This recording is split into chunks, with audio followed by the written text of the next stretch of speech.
Greater yeah. Accra region. I'm still involved in academic research, Okay.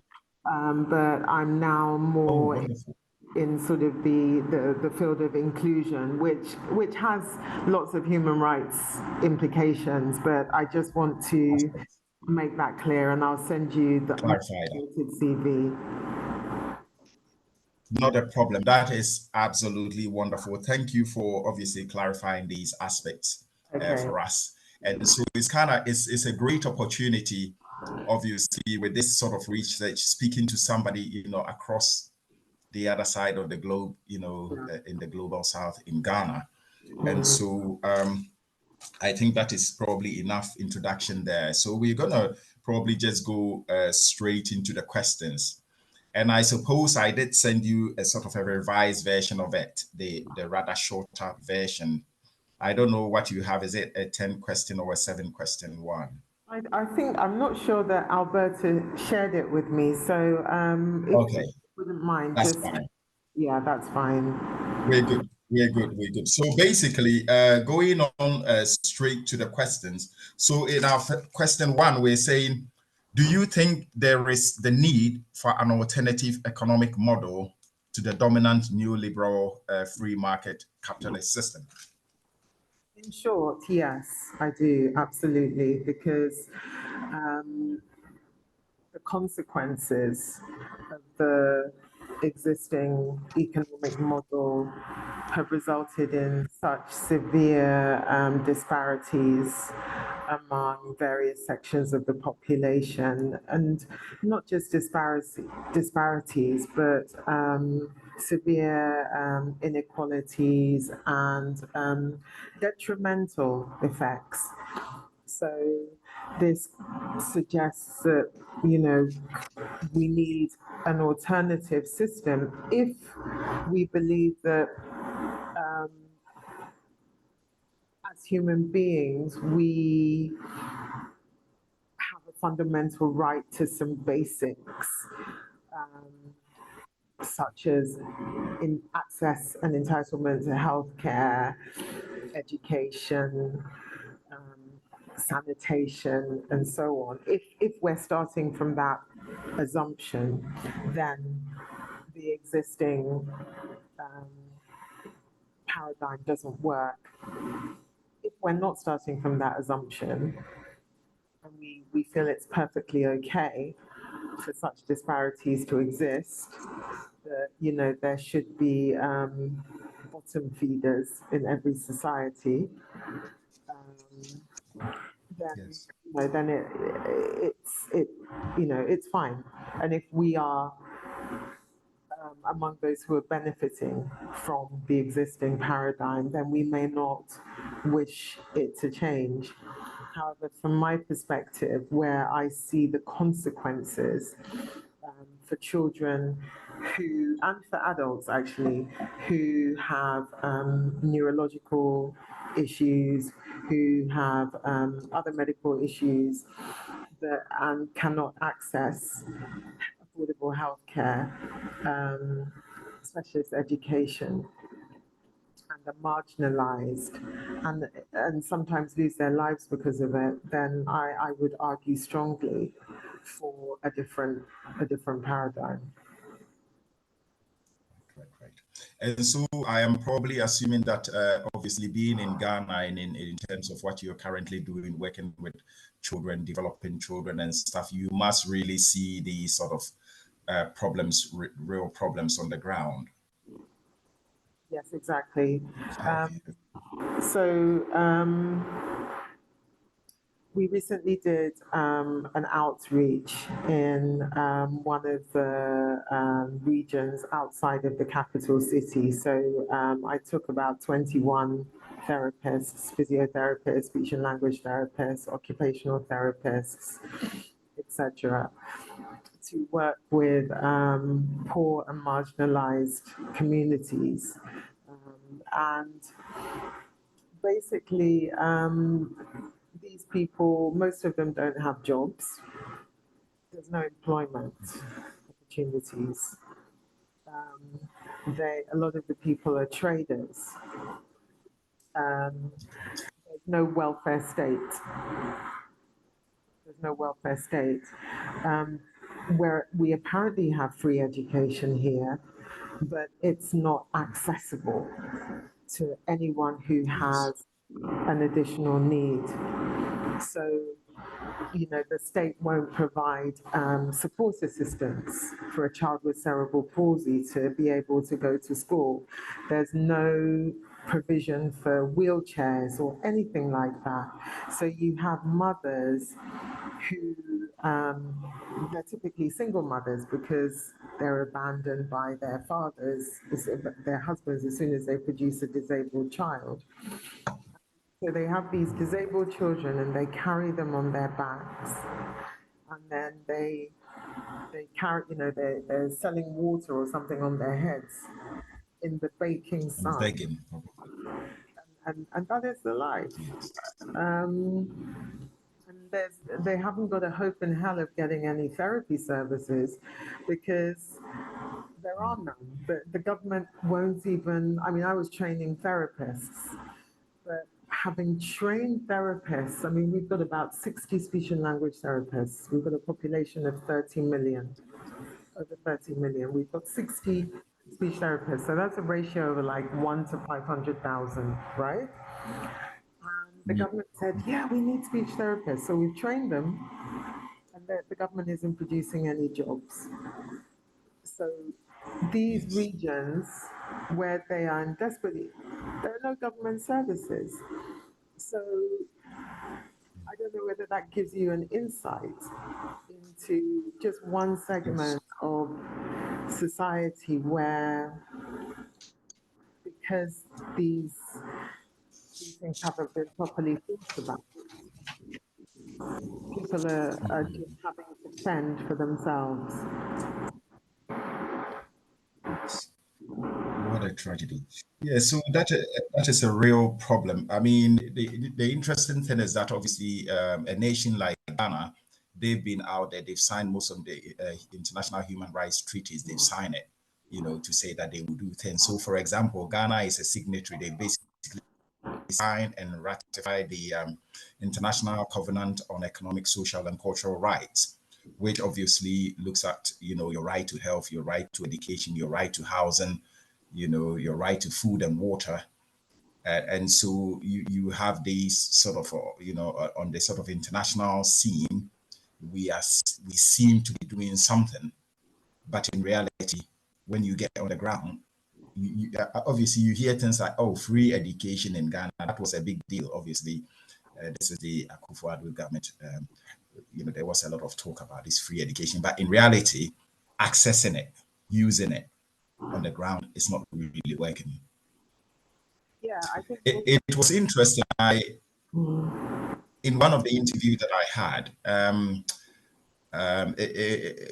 one of my interviewees made a comment which was quite striking, i.e., he was just basically talking about obviously the capitalist system and the fact that you're always going to get that pushback from those who are actually benefiting from this system. And so I then questioned him. I said, okay, this is the reason why we have governments. They are there to seek that redress. They are there to provide that baseline. I mean, Ghana, for example, are supposed to be using all their adequate resources to their maximum capacity to basically make these provisions so that these kids are not suffering, so that things are really being done. But in reality, from what I'm hearing from you on the ground, this is not the case. And so it is a real tragedy. Yeah, I think Ghana is very good at signing things. We're really good at Yes. signing agreements. Our president is very good at, cutting the sod of new roads and buildings, which, a decade later remain unbuilt. We've had an inclusion policy in Ghana since 2014. So that's when, following the Salamanca Agreement and various UN declarations, Ghana instituted its own inclusive education policy, stating that every child, regardless of their disability, has a right to access education. And I actually wrote an article about how far we come. That was a 2020 article. I can share it with you.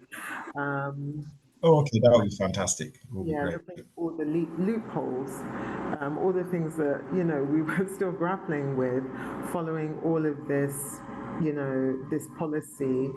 Um, as you said, the practice on the ground um, doesn't uh, doesn't reflect those aspirations. Right, interesting. Okay, I'm going to try to move on to the next question. On the next question, I'm saying, do you have any policies in your organization, i.e., to try to redress some of these inequality issues, even also to do with maybe the environment as well? What sort of policies have you got in your organization? Are they measurable? Are you able to see any Yeah, I think progress? all our policies are very much informed by the United Nations Declaration of Human Rights.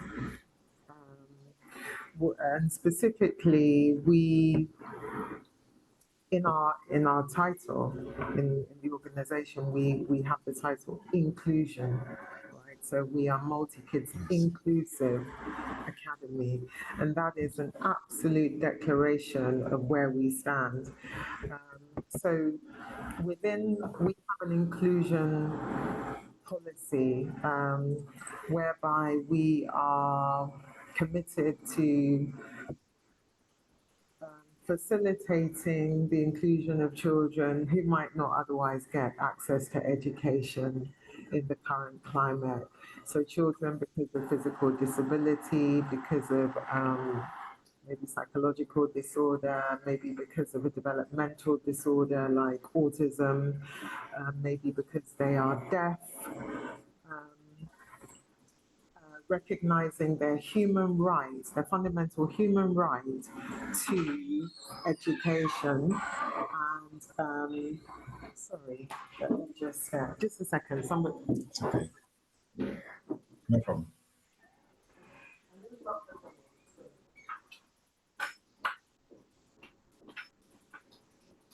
So we have a child that was visiting the school, and they just ran and opened my office No, door. it's not a problem. Sorry about Not a that. problem.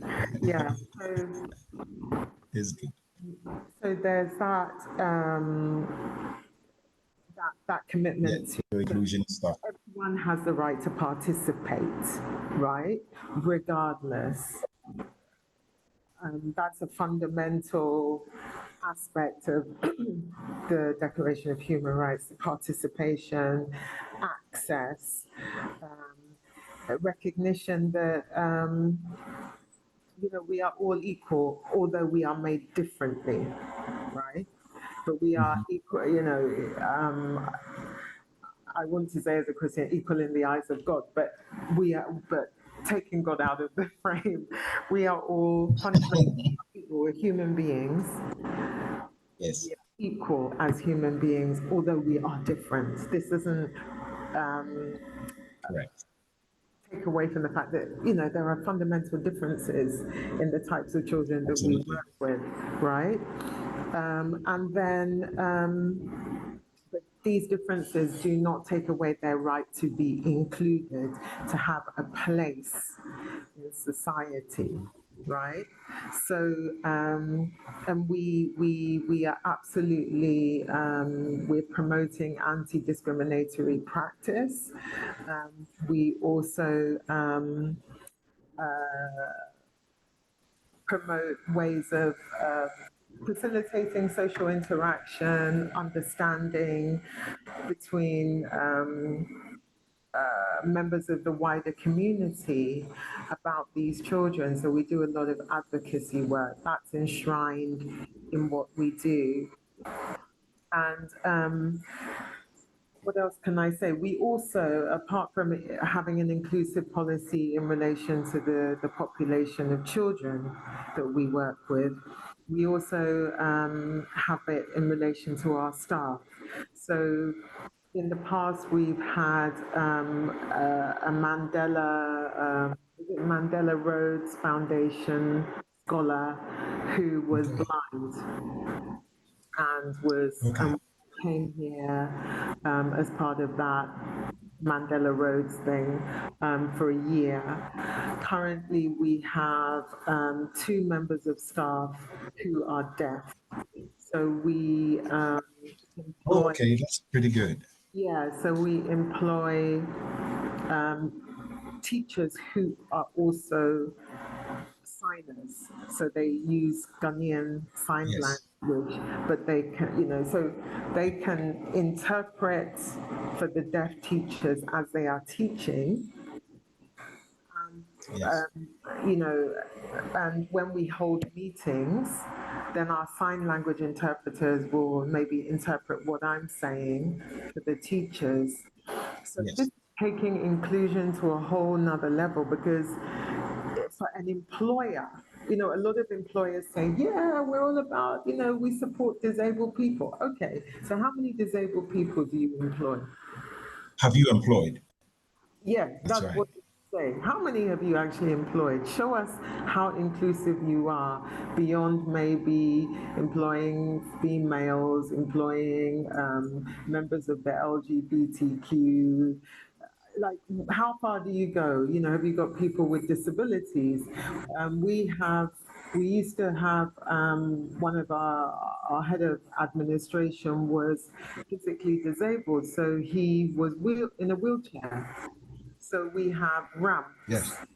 so that, he could access all areas of the school. Now, the government of Ghana says, all government buildings should be inclusive, should be accessible, but they're not, you know? So Yes. Yes.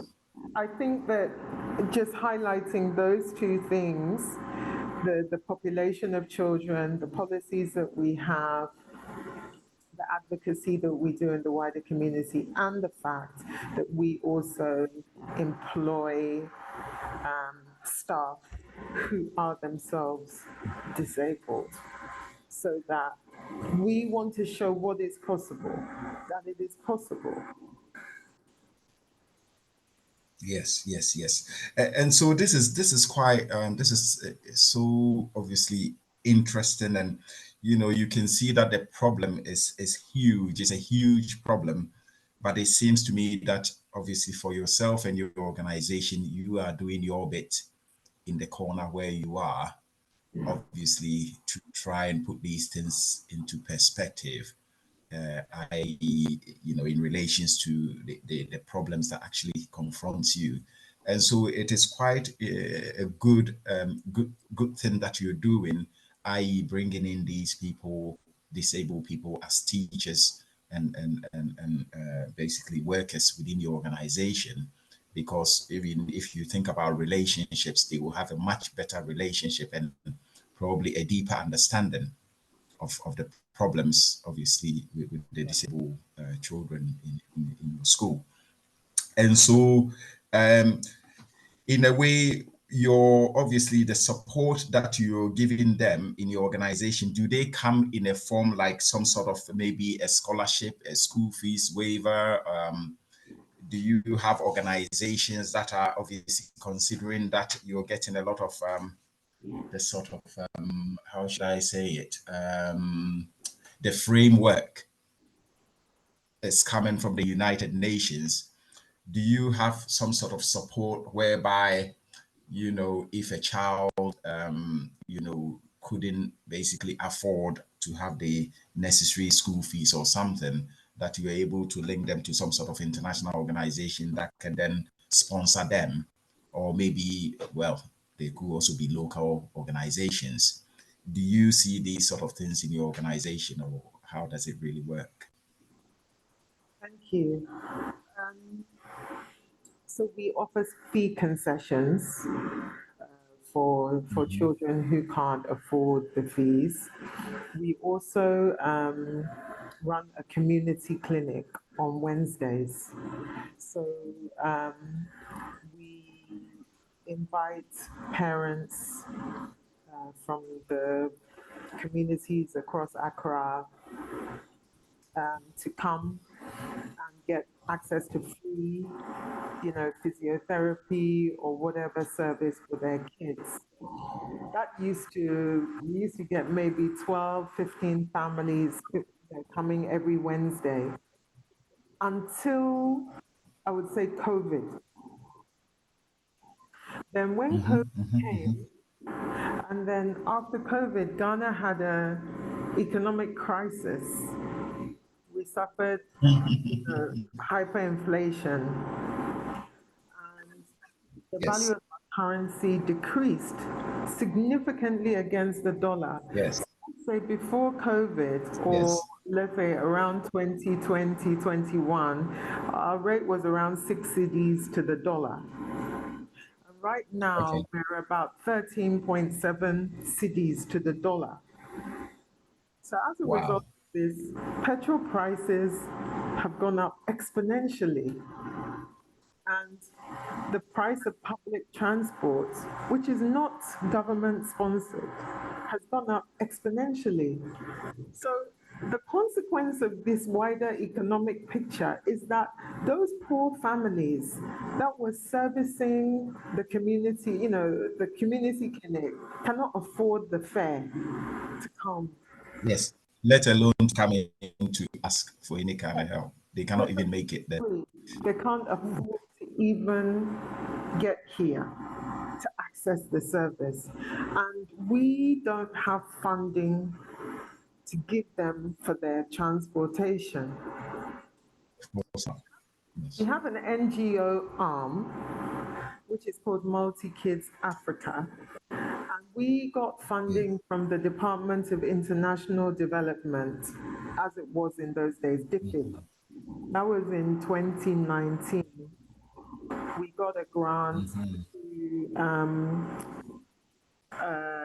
train teachers from every region of Ghana to understand a condition called cerebral palsy or cerebral palsy, Yes.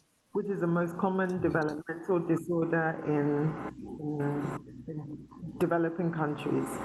So we got that funding from Department of International Development to fund these teachers to come to Accra, trained by trainers from the UK to understand the difficulty, and then to be trained to use recyclable materials, cardboard, etc. It's called appropriate paper technology. To be able to make special chairs and devices, which we couldn't afford in a million years, but there's a way of using cardboard, paper, newspaper, all this kind of thing to make these special seats and supports that these children with cerebral palsy needed. So we got funding from DFID to train these teachers.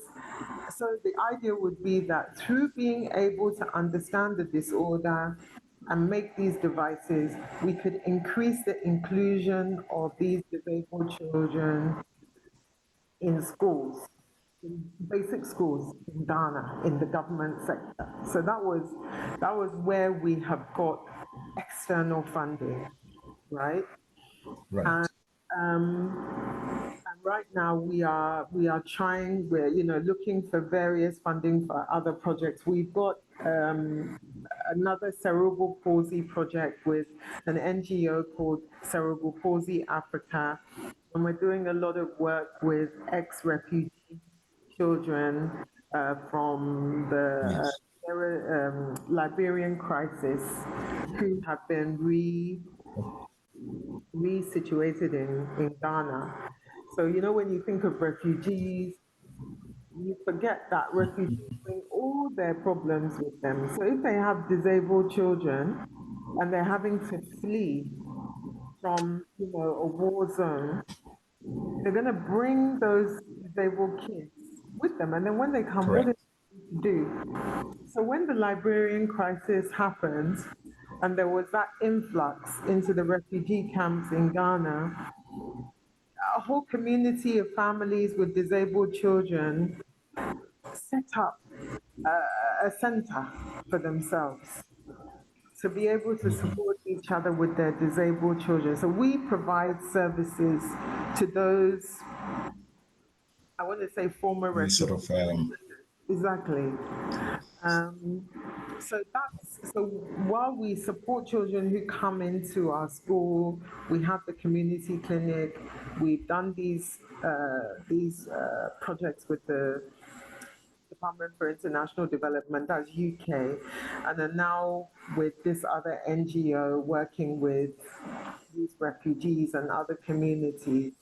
Um, if you're asking me whether we've had direct support from the government of Ghana, nothing. wow. Yeah. So this is a real challenge. I mean, in one of my interviews with a very, Matty is a guy in charge of, he's the head of NGO for Financial Transparency Coalition. This is a guy that tracks illicit funds around the world and also, multinational companies that are not paying their fair share of taxes. And I mean, when we were having a chat, he mentioned that, with all this work that is going on, I see that, it's almost so frightening what you're really telling me, what you're doing, i.e., you, the problem is so huge and you are in there just doing whatever it is that you can do to support that sort of situation. So it's a very community sort of based approach. And so he was saying that, how nice it will be to get the state to be the enabler, basically to support. Because for what you're doing in all the regions, if they could pioneer this project you're doing in all the 10 regions of Ghana, then you could see, that will really begin to address the problems of disability, disabled children, region by region. And this is what really it should be. Probably another take that I also got from obviously one of my interviewees was the fact that it could be that it's not necessarily the sort of neoliberalist capitalist system that is not really working. It's just like the details in the way that it works. So you're having a situation where the production and consumption processes are based just purely on profitability, and there is no human or humanity aspect in it. But this is something that can be changed. You don't necessarily have to change. Obviously, in the Akan tradition, they say, your fingers, they are not all the same. So in every society, you are going to get some level of inequality. But the purpose of the state is like being the palm, keeping all the fingers together. Are you with me? To make sure that nobody is really suffering. So really, it could be the fact that, adjustments could be made, because sometimes it's all good that we're sort of trying to pioneer an alternative model. However, in terms of its practical implementation, that can be really something really big to do. And so some people are probably advocating that, okay, it's just like really, really looking at what we're doing, going for a more mixed economy. The Scandinavians have done it, where they allow private enterprise to thrive, and at the same time, there is the state doing the basic needs, i.e., to do with things like transport. Trains and buses are in the hands of the state. Things like there is some sort of subsidy for food and water. Houses are not commodified. It's sort of affordable, because sometimes we use the word affordable housing, but in reality, if you go to the ground, that house is not affordable. You get me? So these are the things that, if other people are doing it, then it could be that maybe an alternative is not necessarily needed, but what we have to really look at it and try to make it work. So, for example, you have the sort of sustainable development goals, which actually started in 2015 and is projected to 2030. And when I read on one of the sites of the United Nations, they were saying, we are going to eliminate poverty, and we are not going to leave anyone behind. So you kind of get these type of statements being made, but in reality, when you check on the ground, actually the disparity is actually widening. I mean, look at the situation, that you talked about, COVID and Ghana. In effect, COVID really shouldn't have done anything to the Ghanaian economy. If anything at all, they were getting money from the United Nations for not really doing much. And so somehow one could look at it as being used as an excuse to maybe siphon money that are needed to support the projects that you're doing.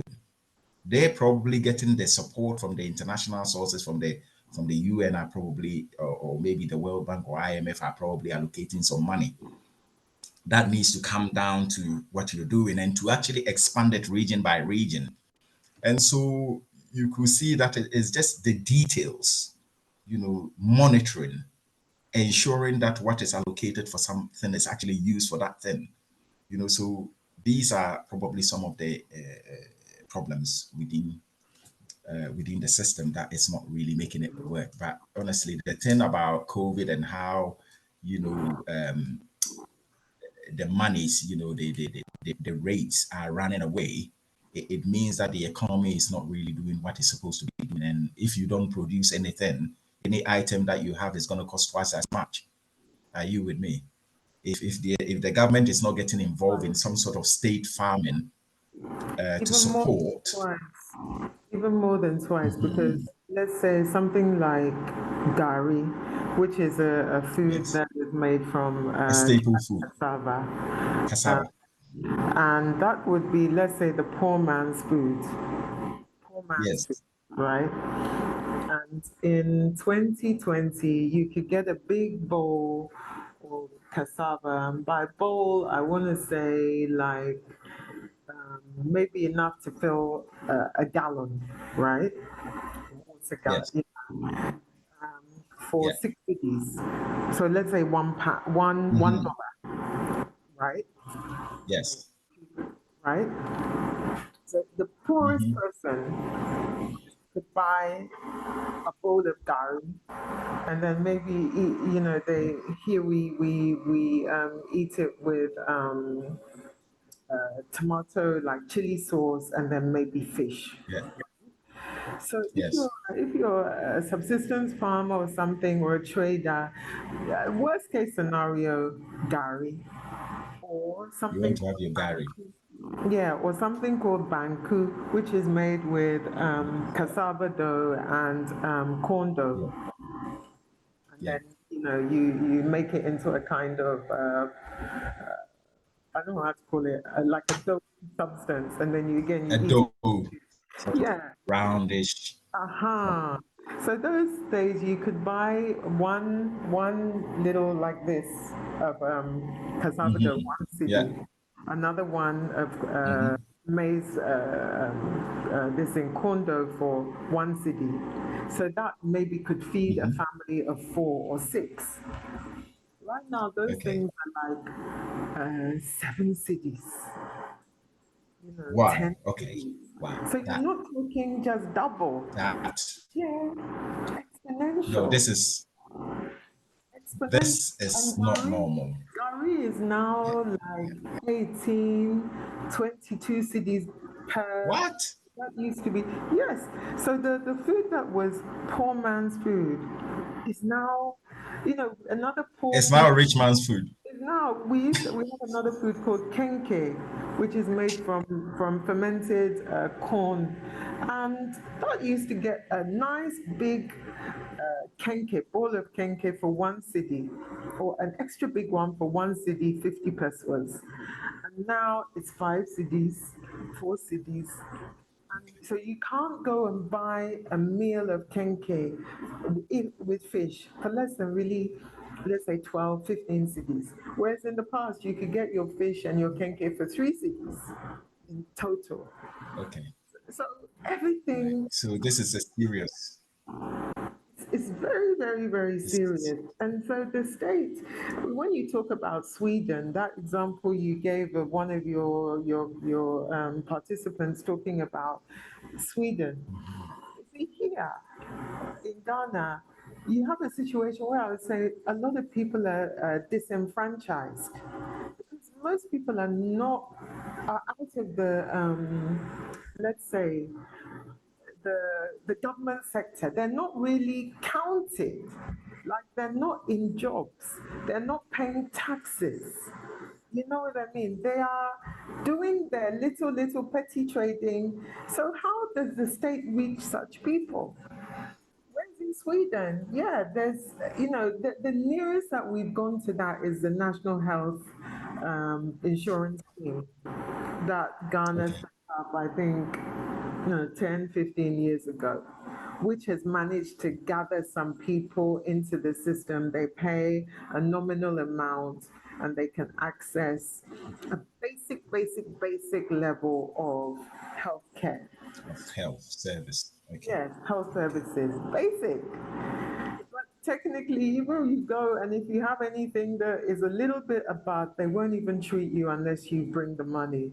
So, how do you reach, embrace This wider responsibility? Because this is not Sweden, community. is it? But a lot of people, they don't even have birth certificates. They're, how, you know, so the way that you might approach this in a country like Ghana is not going to be the same as the West, at all. Yes.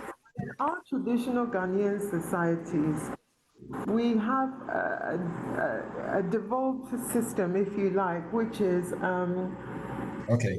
chieftaincies, Okay. the traditional uh, rule of law, which was the chieftaincy system, where you have small Okay. communities and you have the chiefs, the sub chiefs, and so on, who guide their communities.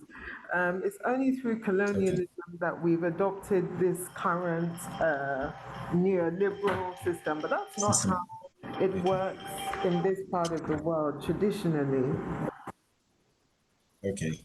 So if we try to tackle, say, question 4, which asks you about what you know about a rights-based economy, in all fairness, what you are actually talking about, now to do with the sort of the way that the community is organized, the way that it can be a bit of a challenge reaching the entire population. I understand that obviously, probably in the last few years, you've had this Ghana card where everybody needs to have it in order to have a mobile phone. All these type of things even makes the situation even more difficult.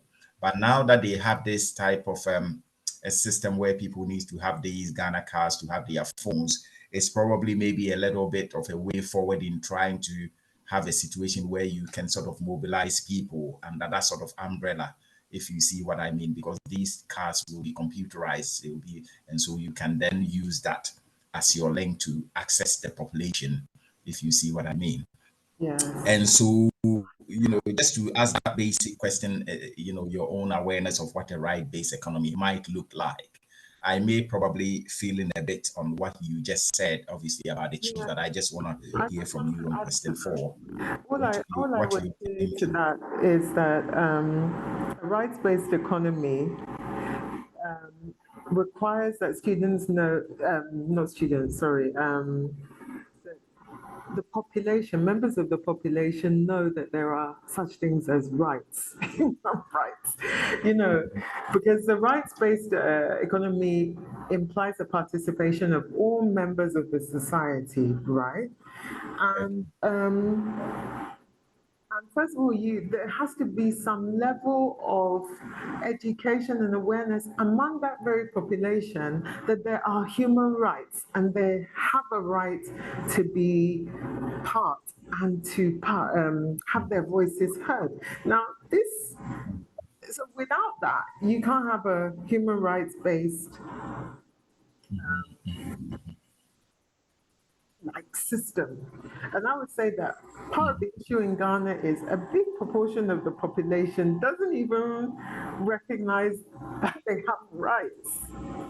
Do you know what I mean? Yes. They never even heard of it. No. So what are you talking rights? I just, like I just Right. want to eat. You're telling me I have a fundamental. Who is whose responsibility is it to ensure that those rights are actualized? Do you know what I mean? It's like, okay, so you're telling me I have a right to food. Okay, who's supposed to provide it? Is it the Where is the government? food?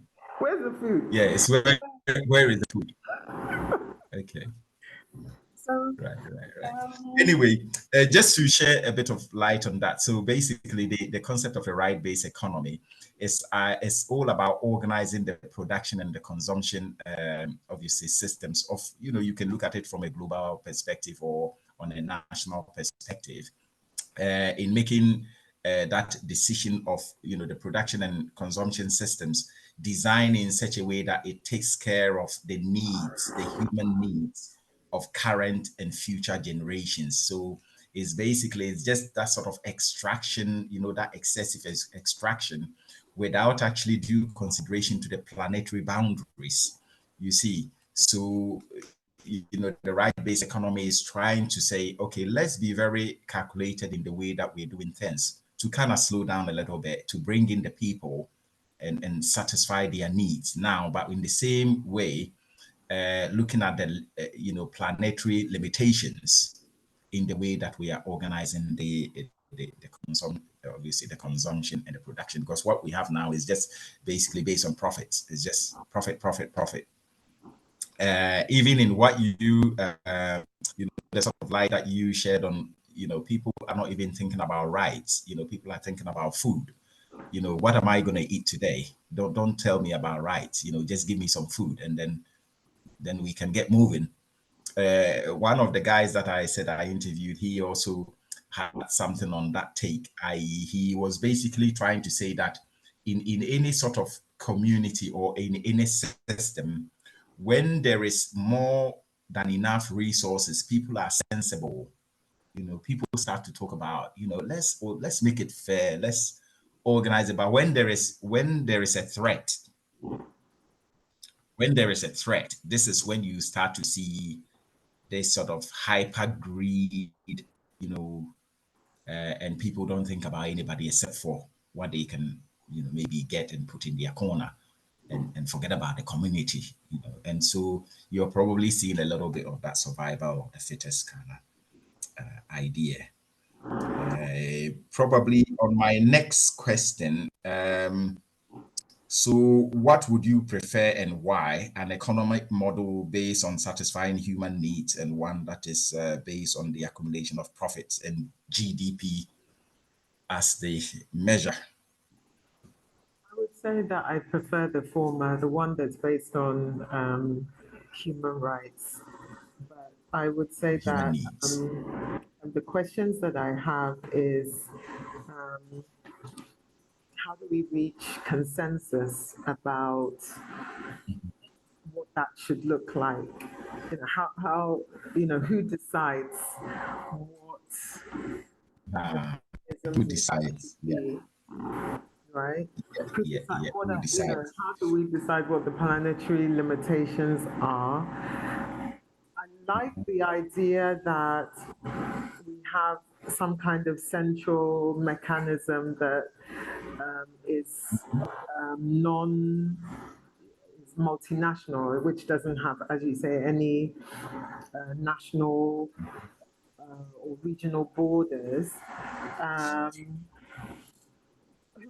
who is that central organizing body accountable to? You know, and can we have mini, even within existing national borders, can we have mini economies, right? Because I don't think that one size, even with this, can fit all.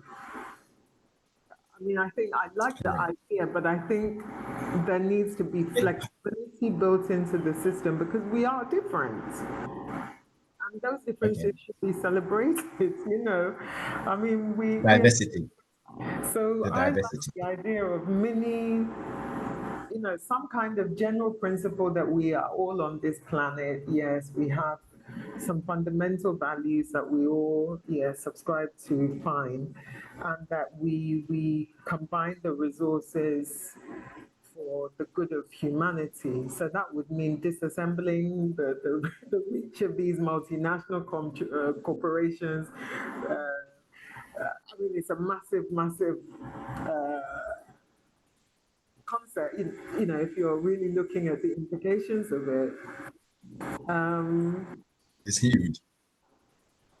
Huge and scary will be the words. in simple terms, so I would be more inclined to the first one. Okay. However, those are the questions that I would also be asking. Wonderful, wonderful. In all fairness, this is just amazing. You know, this is why I love these kind of interviews, because you throw out the questions and then you get some back, which is really fantastic. And the questions that you've asked, they're really valid questions. Now, the right-based economy. So we are seeing different, I'll say, different schools of thought or different paradigms within this right-based economy. So you have, I'm more of within the project, I'm a degrowth advocate. So with the degrowth, we are just saying planetary issues, please cut down on the waste, cut down on extraction, save the planet. So this is and then obviously there is something like the Red Deal that are advocating for lands that have been taken from indigenous people to be returned back to them, because these are the people that have been looking after the planet for centuries. We have the feminist solidarity care economy approach, which basically is looking at having to, identify and reward, work done by women in the community. Are you with me? People are looking after their children. They don't get rewarded for it. But these children grow up, obviously, to become effective members of societies. And so, what are you giving to the mother, for that free, you need to quantify it. You need to pay them. You need to reward them. Then we also have a sort of a solidarity-based approach. And then you even have eco swaraj, So these are all different schools. So the concept of the right-based economy is like synergizing, bringing these, the fragmented ideas together and trying to find a common place that will sort of link all these groups. But the right economy also is a very bottom-up approach. It's a very bottom-up approach kind of a system, a very decentralized. So you can see that probably from what you were saying, that I said I was going to come back on with the chiefs and how the community is organized before colonial rule. You can see that the right-based economy is probably pre-existing already in places like Ghana and probably many other places where things are because the state is not going to look after you, even though it is their duty. They come in to say they are the state, which then, for example, when I was going through the Constitution of Ghana, what I noticed was that they were saying, oh, if the land belongs to the chief, that's okay, but what's under the land is for the state. And I couldn't understand, honestly, I couldn't understand that. This is in the Ghana Constitution, which was written by Rawlings in 1992, revised in 96. And I was surprised Wow. to read that. I don't even know who crafted that, because a land, if a family owns a land, everything on the land and below the land is actually for that family. But the Yeah. state is coming to take. So this is why the state can literally just come in almost by force and bring, extracting industries to just take your land. And if you challenge them, you could get shot. So this is in the constitution. So you can see that these are the things that are hidden in the Ghana constitution that probably a lot of people don't know, or maybe even the parliamentarians don't even know, because if they do, all these things needs to be revised so that when a land means a land, what's on top and what's underneath, and that should belong to a family or a chief or a community for them to actually look after this land. And so these are all, right-based economy ideas, where everything gets localized. The only challenge that obviously, or maybe from my side of research, I have been thinking about engaging the state. So basically trying to get the state to think like the community, if you see what I mean. Because the state seems to have all the resources, i.e. the media, they control the media, they control the judges, they control everything. And they also probably the bulk of the economy, they have it. And so the idea is that get the state to do their work, get them to be involved. As Marty was saying, how nice it would be if the state was actually the enabler. Because if they were, the project that you're doing could be in Sunyani region, it could be in the Ashanti region, the project could be in the north, and this could be the answer in addressing all these problems within the region. And also, not only is the state, nobody is actually expecting the state to be the major employer, but they can also take part of the economy. For example, after we had independence, Nkrumah had the Ghana state farms, state housing.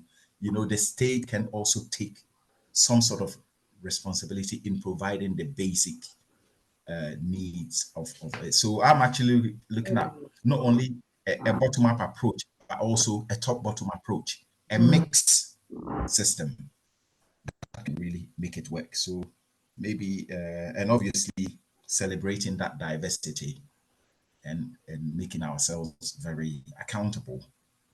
So that can probably help shed a bit of light on the way that you were looking at it. Obviously, the questions that you sort of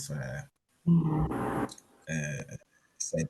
The also you have something like GDP, that is like the measure of progress, and all these things are coming in question because your GDP could be growing, but in the case of Ghana, GDP is growing, but maybe people's livelihood in the times of independence 60 years ago may probably be a lot better than Exactly. you can see that obviously everything is nice.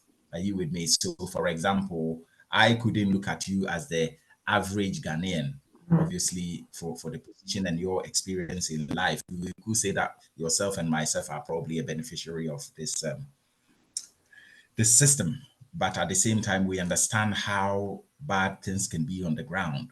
Are you with me? And so you are having that GDP that, Ghana's GDP is really growing. But in reality, when you come on the ground, you are seeing these vast problems. So this is all part of the reasons why, we're thinking that this thing is not going to work and that it needs to change.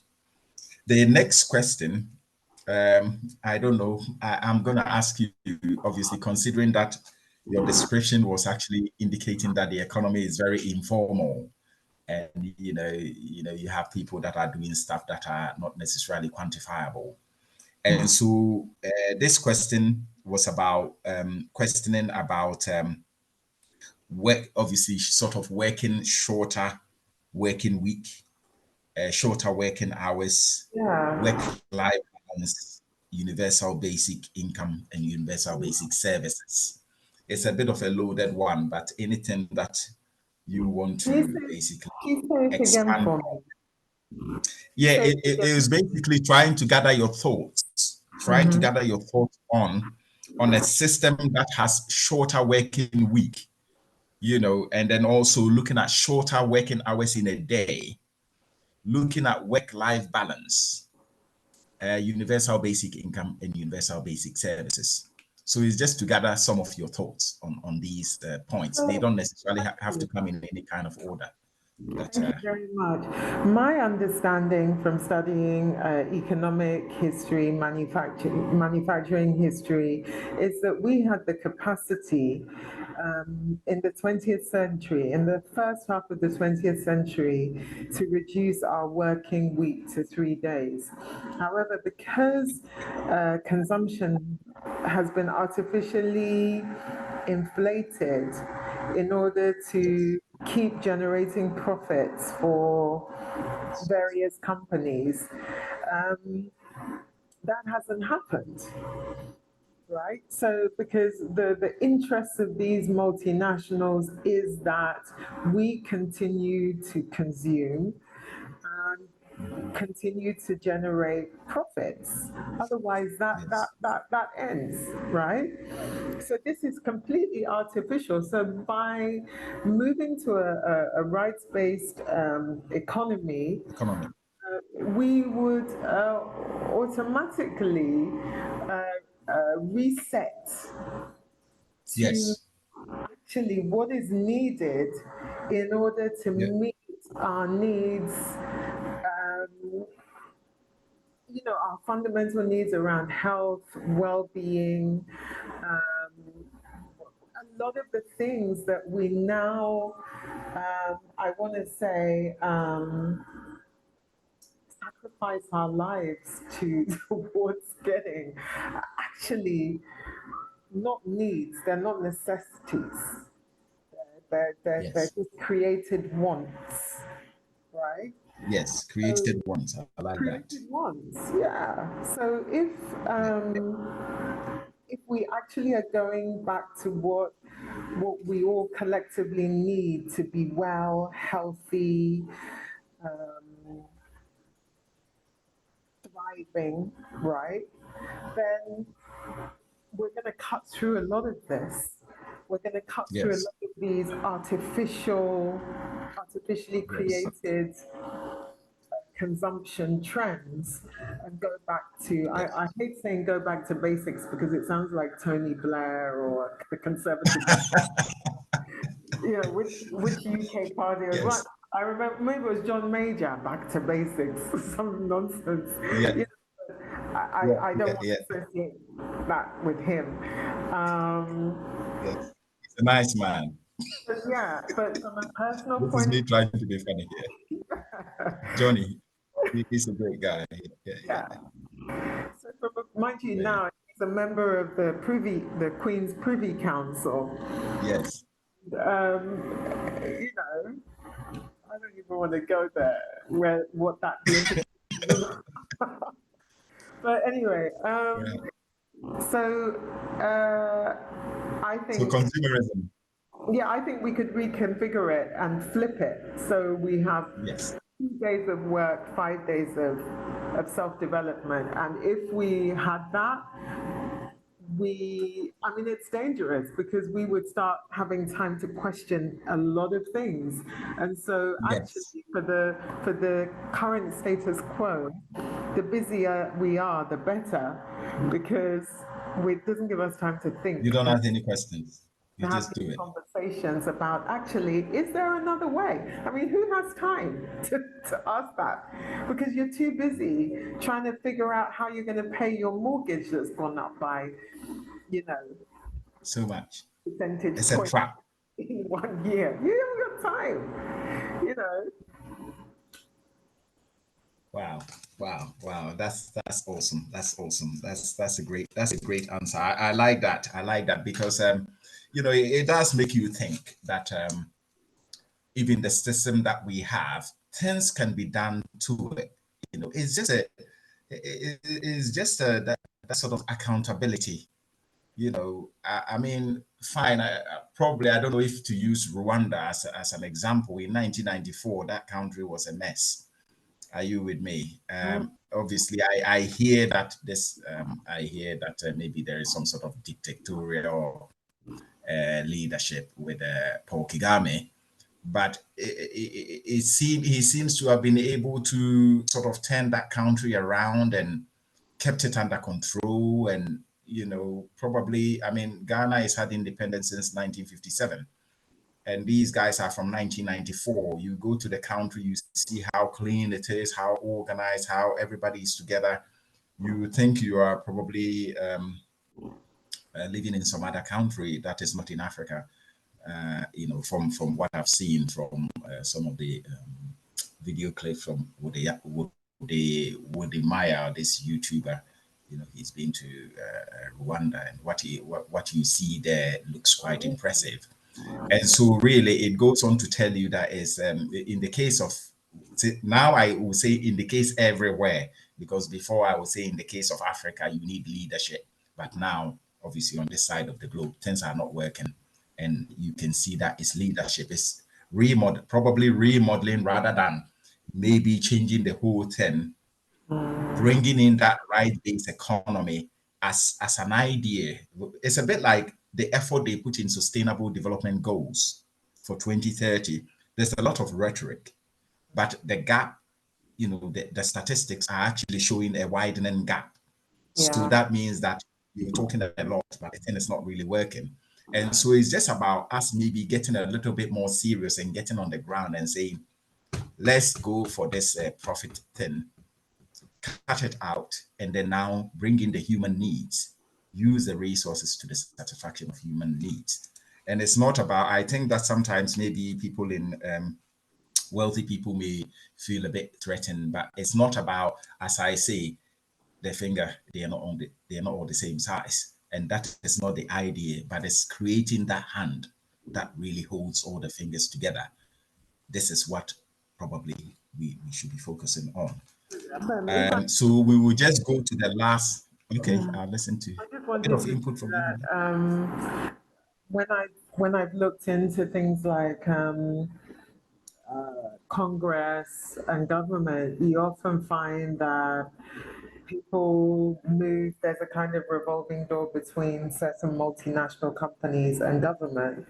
And so Yes. government becomes just a tool for the interest of multinational companies to be propagated.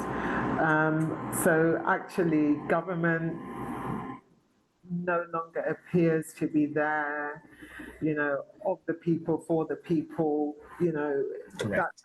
that's not actually now what government seems to be about. So for this new conceptualization to actually come into existence, you have to reconfigure and set new rules, and the vested interests are going to absolutely resist that. It's something which is revolutionary, because if you look at Congress in America, how many lobbyists, political lobbyists are actively working behind the scenes to influence legislation, typically in favor of these multinationals, the vested powers, the vested interests. Yes. So no, I just wanted to sort of mention that anyway. It's absolutely, this is like top on the money. This is it's a conflict of interest. So whereas before, you're having a democratic system, you're having your checks and balances. Even what we're doing, obviously, as human rights advocates and activists, at the moment they're getting we're getting a lot of bad press. That obviously I'm an LLM student, so hopefully I joined the Essex Mafia, they call us in the United Nations. So I hopefully join them. And obviously we are most hated because people, the press spends human rights on people that goes in to help, people that are terrorists or have caused major atrocity to get them. Obviously, they all have rights as well. So it's just a matter of making sure that the democratic system is working. Yeah, access and right to justice. Are you with me? Yeah. And so you are having a lot of conflict of interest. So, for example, in trying not to mention any names, we probably have a government where your prime minister is a billionaire, or somebody very close to them is a billionaire, which really makes them a billionaire, and they are actually running the country. And it basically accepted this type of a system. You know, it's been neutralized, and everybody is thinking, oh, it's all right. It's really not all right, because in the past, as a prime minister, you'll be on a salary. As an MP, you'll be on a salary. Everybody was on a salary. So if I earn 50,000 and I start buying a yacht, you know, questions could be asked. You see, so this is the level that we need to, when we say, obviously, once again, going back to that, back to basics, then you really need to think about going back to basics, because now you basically neutralize the conflicts of interest. And so, and then you also get a lot of collusion where, you know, your judge or the legal systems that are supposed to also act as a checks and balance, the media that is also supposed to be a check and balance, obviously the legislature, all these people are in a collusion. You know, you probably find them in the same clubs. And so how do you run that democratic system? And then once again, you go around the world and sell this democratic rule as the, obviously, in as much as it's all Western and Eurocentric, you sell these things to, I mean, a country like Ghana should be run by chiefs, really. They should go back and give it to the chiefs, and then they do their communities. And every community, because if it's run by the chief, if your chief calls you, you are not going to say I'm NPP or NDC, or you go. If your community needs you, they call you, Sonia, please come and help. We're doing a project. Your chief calls you. I'm sorry, you're going to go. If they call you, you're not going to say, oh, I'm too busy. You go back to help your community. So a place like Ghana, for example, should be led by and controlled by chiefs. But we've actually sold them this democratic system, and then the democratic system is actually the problem rather than the solution. You know, because the government that is there is only like a puppet, and he allows, you know, extraction companies to come in. Basically, they are actually helping the extraction companies to come in and destabilize communities and pollute water, you know, dig up land, not repair the land, you know. So it's a whole host of problems. And so it's a tragedy that we have gone that way, but not to say that a democratic system is actually the best probably form of governance if it is done properly, if it's accountable, if there is that removal of the conflict of interest, you know, if we're really doing it in the way it is. For example, in the case of Ghana, I understand that the president, once again, I noticed this from the constitution, the president is appointing the attorney general, the chief justice, he literally head of police, he's appointing everybody. So if there is something wrong with the president, how can you impeach the president? Are you with me? You know, in America, for example, they probably, obviously with the Donald Trump, and they probably did well in a way of, you know, at that time when things were getting really bad, you can see that when Joe Biden was being sworn in, there was not even a single ordinary person. It was like the FBI and the military that actually were there to protect him. You see, so this is where you see a system that kind of, it's got its own problems, but it really works that if a leader gets out of line, that there will be people there to obviously get involved and, you know, do something.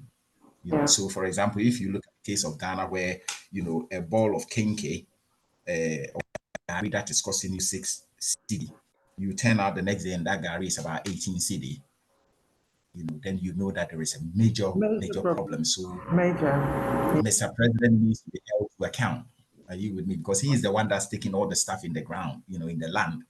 He can just come and take everything from the ground. And how is he accounting for what he is taking to the ordinary Ghanaian?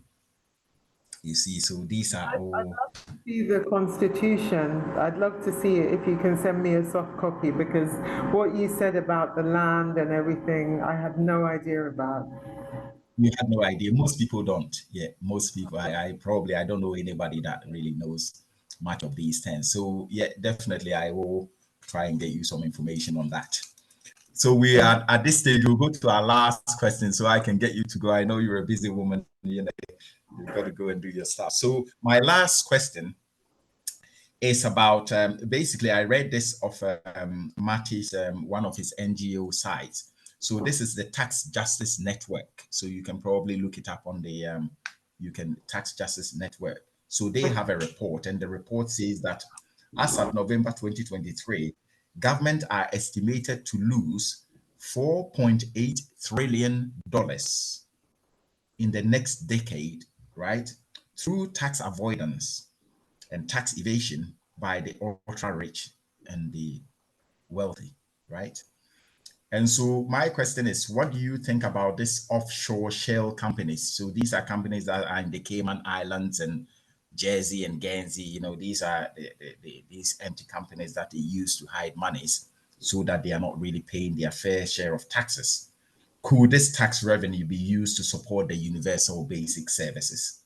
So, you know, anything that you can say on it will be quite I mean, valuable. I So think what they estimate to lose is $4.8 trillion in the next decade. I think that's an underestimation. I just want to start by saying I It think that's is. an Actually, it is. Because Marty, you know, Marty is the one that is behind that. He actually told me that even this figure actually is an underestimation. exactly. $4.8 trillion.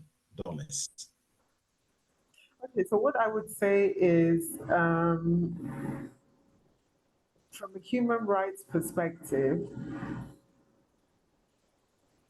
should the hoarding of wealth be allowed? Because now, right now, we as a society look up to billionaires. You know, there's these romance novels called Mills and Boone, which have been there for years. Oh, And yeah. nowadays, if you look Yeah. at Mills and Boone from the 1970s, it was like, millionaire. Now it's like billionaires, you know, virgin bride. You know, now it's billionaire. Oh, yeah. Yeah. Yeah. Yeah. Talking about now in 20 in next half of this century will be trillionaires, you know, virgin bride, right? What are we talking about when we're talking about billionaire or millionaire? We're talking about people who are hoarding wealth, right? That means you have Yes. acquired wealth and you are holding it. You're holding it. In an Yes. equitable society, should not be allowed.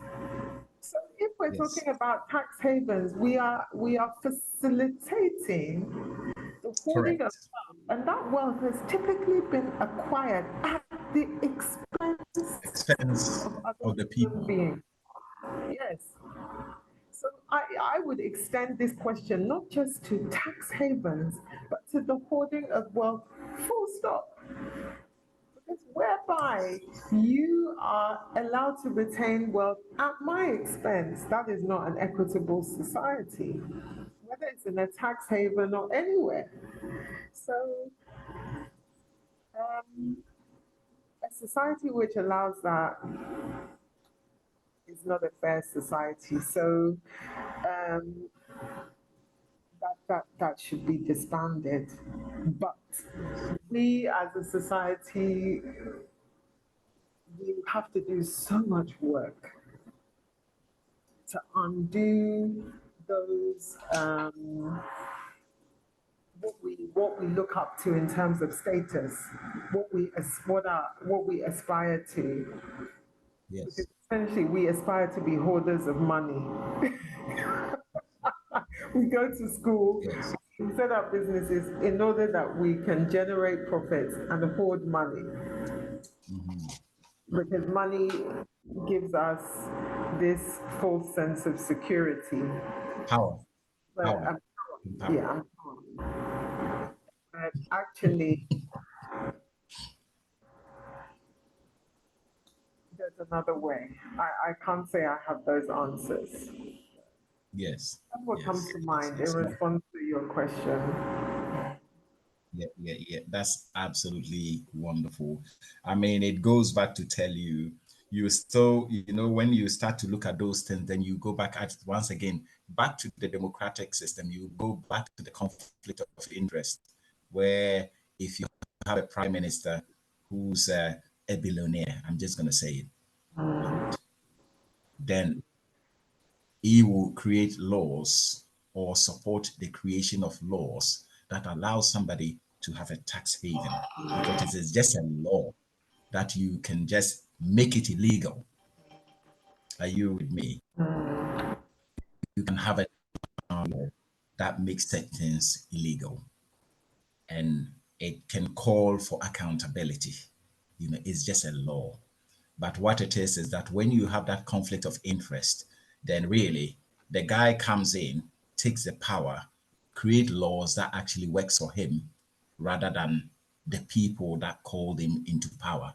So in reality, as I always say, it's got to be coming from the top. Something needs to shake Sorry, at just one the top. second.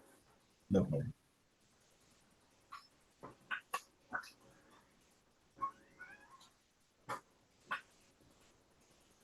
Sorry, this is what No, it's happens. not. Sorry, I just have to give No, it's somebody. good. Don't worry. Yeah, no, There no. are a whole lot of things that you find when you have to do some of these Zoom interviews. I saw something on TV where this man was doing his interview, and I think they had two kids, and the wife was supposed to look after the kids or something, and she must have let them loose, and the kids were like jumping up and down. So we get all these sort of things. I suppose it's all part of a rights-based economy. And so, yeah, so really is once again, you see that it's back to the conflict of interest. Because if you have the conflict of interest, the guy comes into power. Whereas before, let's say if you put me in as a prime minister, I come in, I'm just doing my job as a prime minister, looking after the nation that actually put me into power. I'm there to serve. I'm not there to basically, enrich myself or there is the service, the emphasis, the greatness should be not how much money I've acquired whilst I've come into that position, but how much I have served.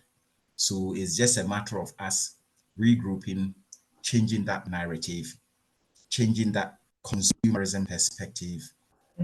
So these are it could be that the system that we have already could potentially work, but it needs to you really need to go into the details. Sometimes the reason why maybe some will advocate that not is that you always have that resistance, isn't it? So you have people that it's a structure. So, you got those at the top, those in the middle, they are comfortable. And then you come to the sort of going lower middle to the bottom, they are not comfortable, but they are the majority. And so maybe if you try to go for okay, I'm going to change it within the guy that is benefiting in the middle, if he's getting £500 and then now he knows he's getting £200, obviously he's not going to be happy.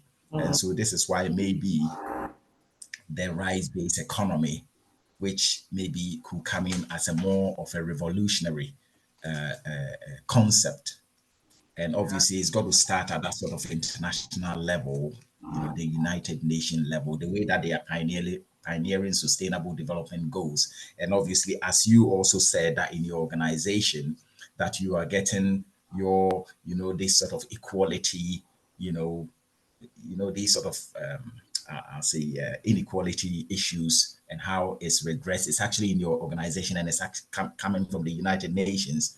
And so you can see that this is the central body, as much as maybe sometimes it's very weak or controlled by by America. It's got to be coming from that point, and then it sort of gets filtered down. But needless to say that from the bottom up as well, maybe people could just start doing things, and maybe we'll catch on. But yeah, wow. Any closing remarks for you, Sonia? I really liked what You you could said about. say, I like what you said about politicians being judged on what they how they have served rather than what they have amassed. And in this part of the world, it's very much if you're a politician and you leave office and you have houses and cars, that's the measure. Whereas actually, it's you're put into political office to serve because we believe that you can help us, and instead you come and you rape the economy, the environment, and you leave us worse off through theft. So I thought that was, how can we set up systems that serve us as humanity rather than degrade us and exclude us and marginalize us? I think it's a very important question that you're examining. Great. So I'd like to finish by just thanking you so much. We've gone a little bit over the time. I was sort of thinking maybe we could cut it in about an hour, but obviously the information you've given us is invaluable, and your contributions are just like so important. It's really interesting how on each interview you will learn something completely different, all within the same subject. And also the links that you can actually help people with. So yeah, in the future, I could assist in linking up with some people, some NGOs. Matty, for example, funny enough, he's a doctor from the London School of Economics, and he actually did some work in Ghana. So it was really interesting when I was talking to him. He said to me when he saw my name, he knew that I have some connections with Ghana. So he's a very good contact. And my other interviewee also, he's also very much interested. And he's also quite, he's a psychotherapist for the NHS. He's got about 20 something years experience. Wow. And once again, he has a great deal of interest in Ghana and obviously the problems in the world. And so he also gave us a very good interview. And so thank you that you also be part of the list of these people. My last question will be that, are you kind of quite happy for us in the event that we need to use some of your opinion or your thoughts or your ideas in this report, in this research report? I wanted to find out from you if you are happy for us to do that. Yes, because I think it's useful. I mean, at the end of the day, the report that we are producing, it may be published. They always say it may be, because sometimes when you do it, they don't publish it that year, but maybe a few years down the line, they may find it quite useful to publish. And so I think that with the articles that you've written and all the experience that you have in the work that you're doing in Ghana, that surely your opinion really matters in these things. So Sure. you are happy for us to do that? Yeah, that's fine. And I'll send you the article and my CV later so that you can correct. No way. No way you are. So thank you very much, Sonia. I really appreciate that you could find time for this. I'm sorry about Until the next time. in getting this together. I'm so sorry. And we had a big internet issue, I think. So yeah. So thank you for your patience. No, it's a pleasure. It really is. So the contributions from the other side of the world is just wonderful. Great kids you've got in the background. All right. So anyway, I'm gonna put you wait for me a minute. I'm gonna stop the recording and probably we can see our proper goodbyes. Okay, sure. Stop recording. Stop.